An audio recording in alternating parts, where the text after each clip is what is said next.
think outside the box, study products, study what makes them successful, study what delivers value to your users. That's what's going to level you up because you're already an expert in your domain. You don't need any more of that. You need to look at how do I flip my domain on its head and disrupt it in ways that I even thought was not possible before. That's the stuff that I really think you could do. And when you understand these product patterns, right, like how products are built, how they're scaled, why they work, you start to see these across industries. Like I've worked with almost every single industry now at this point, and everybody's like, well, are you a domain expert in this? I don't know if I could hire you for that. I have never had to be a domain expert in anything I've helped with.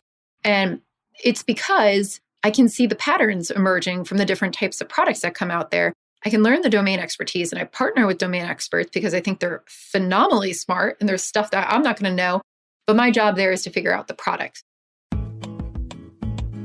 Hello, and welcome to an episode of Dear Melissa from the Product Thinking Podcast. The lines are now open and we're ready to answer your most pressing product questions. Which prioritization framework would you recommend and why? Hi, Melissa. Do you have any suggestions on developing a product strategy? Whoa. That's a lot of questions. All right, let's dive in.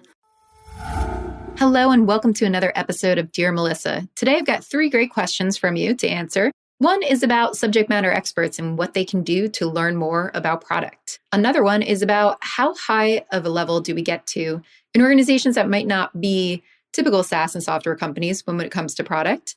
And then the last one is going to be about building roadmaps and how do we re-architect things over time? What's the right process for that? All really good questions. And I just want to remind you too that if you have a question for me, you can leave it at dearmelissa.com. So the first question, Dear Melissa, I listened to your episode with Marty Kagan and took special interest in the section about domain experts as product managers. My company took the path of creating product managers out of domain experts, and I am one of them. Do you have any advice on how I can overcome some of the common pitfalls that arise as a result of being a domain expert and product manager? Where should I focus my career development to become an amazing product manager that can tackle any problem? Did you know I have a course for product managers that you could take? It's called Product Institute. Over the past 7 years, I've been working with individuals, teams, and companies to upskill their product chops through my fully online school. We have an ever-growing list of courses to help you work through your current product dilemma. Visit productinstitute.com and learn to think like a great product manager. Use code THINKING to save $200 at checkout on our premier course, Product Management Foundations. All right, and we're back and we're talking about what you can do to become a great product manager when you're a subject matter expert. What do you do? How do you actually learn? I think a lot of subject matter experts can become great product managers. So let me just throw that out there. But it's a whole different thing about getting out of your own way.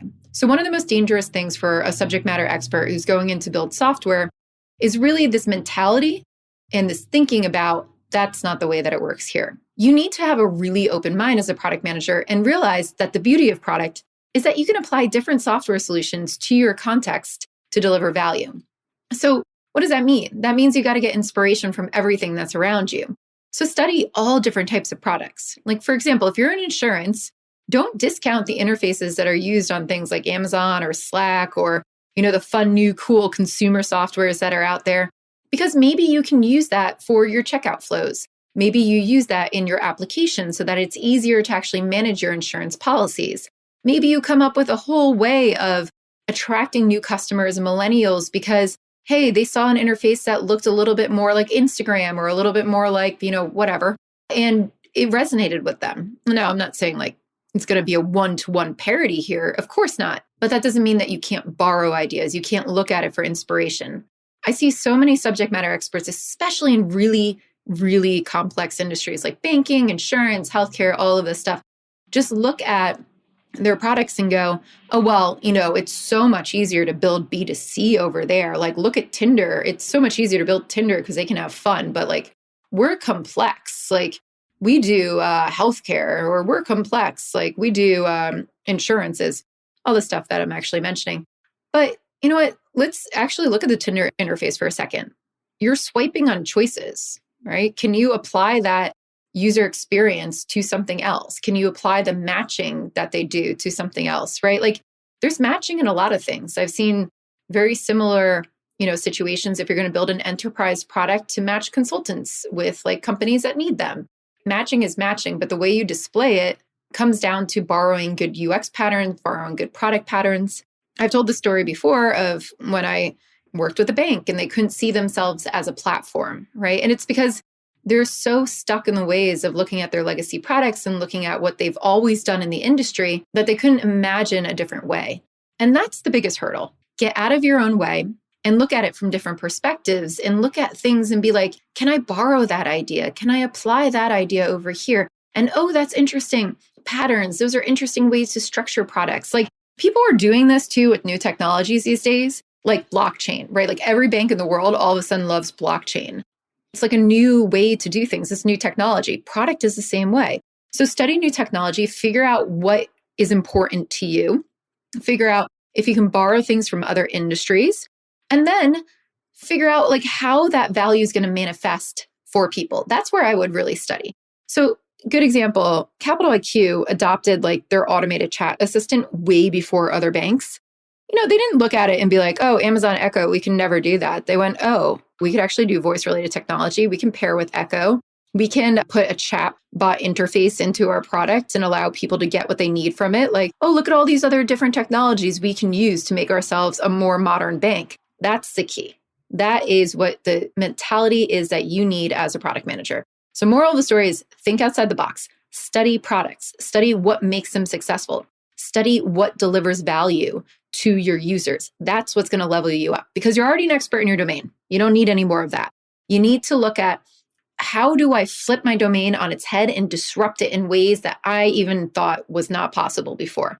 That's the stuff that I really think you could do.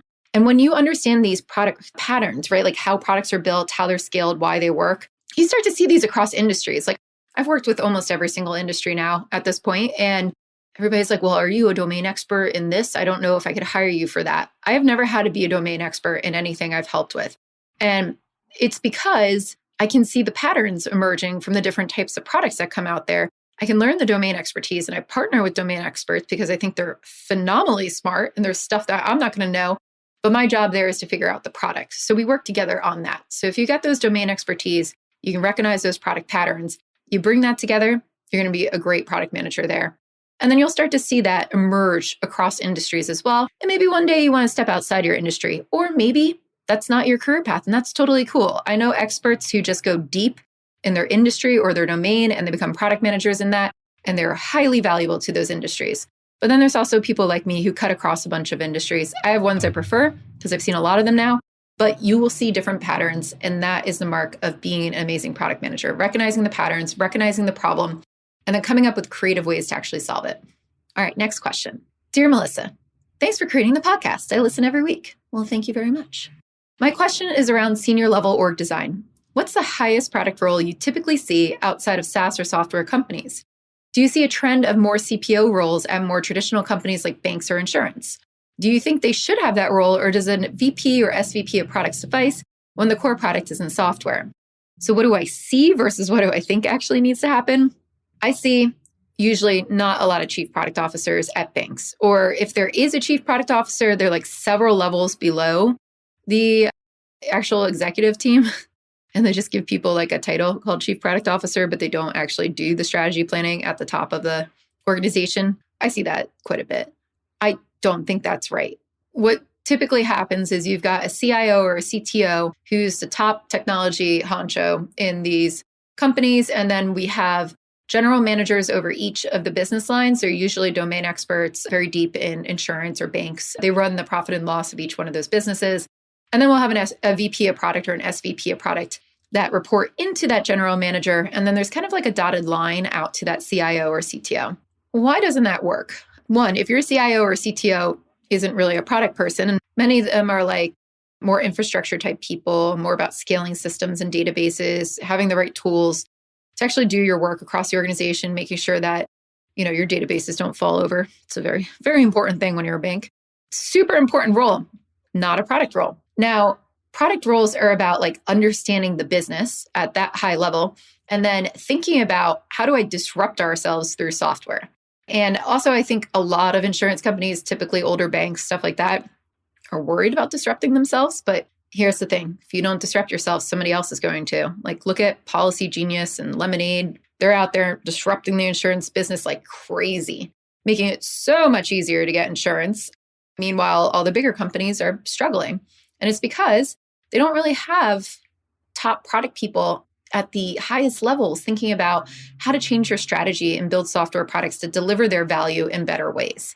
And that's the thing that we're missing when we just report into a CIO or a CTO. It's like, how do we harness disruptive technologies? How do we harness user experiences that are out there, kind of like what I was saying in the last question as well, to disrupt ourselves? And you need to get out of the way and do that before somebody else does. So what would a chief product officer really look like at a bank? They would be looking at all of the different product lines across many different of the business lines, right? So I'd look at every business line. There's probably going to be a VP of product there as well. I'm looking at what can we do as a portfolio across all of these different business lines that can harness the powers of each one, that can standardize our products across all of these things. What can I do to build platform approaches? What can I do to create APIs that could actually talk to each other? What can I do to disrupt the experience that we have here? It's about holistically looking at everything together instead of in silos. And that's the problem when you just have a VP of product reporting into a GM on one business line. You've got nobody holistically looking at the experience end to end across the entire bank. What if you have somebody who's a commercial? This happens to me. I have commercial accounts, I have personal accounts, I have credit cards across all of these banks. All different experiences when you log in. Very hard to manage. And I know they're different businesses. I know it's super complex across all of those, but the way that you experience the product doesn't have to be. Who's up there thinking across it? Now, some banks do this and they do it pretty well. Other ones don't. Other insurance companies don't. There's always going to be an example of people who do this well, but the majority of people don't. And I do believe it's because we don't have enough chief product officers at the highest level really thinking about productizing these different industries, disrupting them, turning them on their head, and just thinking outside the box, kind of like what I said with the subject matter experts in the last question too. So I think we need more chief product officers in these roles, and they have to have the power, right? They have to have the power to be able to make these decisions, observe these portfolios, and work with those VPs of product to execute. All right, last question. Dear Melissa, what's the best way to approach rebuilding a product? I've inherited a 10-year-old product which has a lot of usage. The technology and UX are very outdated, and decision has been made to build the product from scratch with new technology. The project will take multi-quarters to rebuild the same functionality, and I want to mitigate the project risk. Ooh, we just literally had a whole case on this in my Harvard Business School class. So it is fresh and top of mind because this is what I taught on Monday. Okay, so there's many different approaches to actually doing this. We have to think through what's going to de-risk the project. What types of risks are we actually talking about? And then we have to think through the scenarios about what's actually right for your company. Now, two different ways to do it. Keep the existing product running, re-architect or rebuild. This is going to be a rebuild. It's not going to be a re-architect. Rebuild this new platform, migrate everybody over. So basically, if you're doing that, you're almost like big banging the release of the new platform. You're migrating people over. There's a lot of risk about that. There is risk from a desirability standpoint. Do the consumers actually like it? If they can't actually use it before it goes live, you can mitigate some of that risk by doing alpha and beta testers as you go, pulling them onto the new platform, getting feedback, iterating, and letting them also go back into the other product. But if you have data transfers and stuff that are not going to happen into this new product early enough to do that, you've got some risk there. Technological risk, where it's just it's probably less in this case because you're starting fresh, you're starting to look at it, but it's a really long lead time to getting to a live product. So what's usually the biggest risk in that case is sales risk and churn risk. So here's my first question for you. What's the churn like at your company? Are you going to have a bunch of people leaving because this product sucks? Do you have a lot of people who are just kind of locked in and they're going to stay for a while? One of the approaches that we take in especially high growth companies, even lower growth companies, but ones where churn could be a problem and where new sales is slowing down like crazy, is we start to take more of an incremental approach. And this is what I would recommend for actually anybody embarking on this. So what we look at is deeply understanding how people use the product. We put together a new product vision for it. We solve the problems with it. Maybe it's a scalability issue, but at the same time, you can address a lot of the UX issues that are coming up from your customers or things like that. You can add some new value, maybe if you think about it in different ways. So go out there, do your normal discovery process, and Don't just build the same exact functionality or same product from scratch. This is an opportunity to make it 10 times better. So go figure out how to make it 10 times better, and then come back and start to break it down into phases.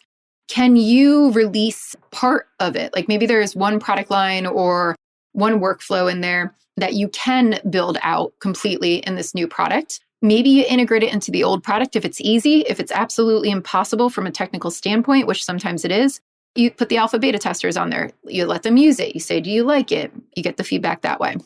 But you take this step-by-step approach. And I think about it as slicing like down the value, right? Don't just build it as like databases and then the APIs into the databases and then the front end on top of it, the last thing, like all the way across. Think about it as value components and slices. How can you build those out to start working with that in a new way? Other ways we've done this as well. I worked with a company where the back end was kind of a mess, but the front end was the bigger concern. The user experience was the thing that was causing everybody to churn. So we needed a new UX. We also needed a new back end. But what do? We found out that we could skin the user experience and keep the same wonky back end, redo a bunch of the user experience, highlight key workflows. So not change everything, but just highlight key workflows, like 2 or 3 of them, to change that to add enough value and to make it look fresher while plugging into the old background and doing the re-architecture there. Now, that allowed us to continue sales, reduce a bunch of the churn that was going to come from a user experience standpoint. And we knew it wasn't going to scale perfectly forever, but it did buy us some time because we were able to keep up with our sales. So I would think about like, what's your sales risk going into this? What's your churn risk? Are there a bunch of people who are in danger of leaving because of X, Y, and Z? Narrow down where the technical risks are. Like, is it and the problems are for the user, like, is it a scaling risk on the back end? Is it a front end usability type thing? Try to do that, break down those pieces and try to figure out how you can do this in phases and keep incrementally releasing value until you get to the new platform, so that it's not just like, hey, we went away for 1 year and then we came back and big bang platform release.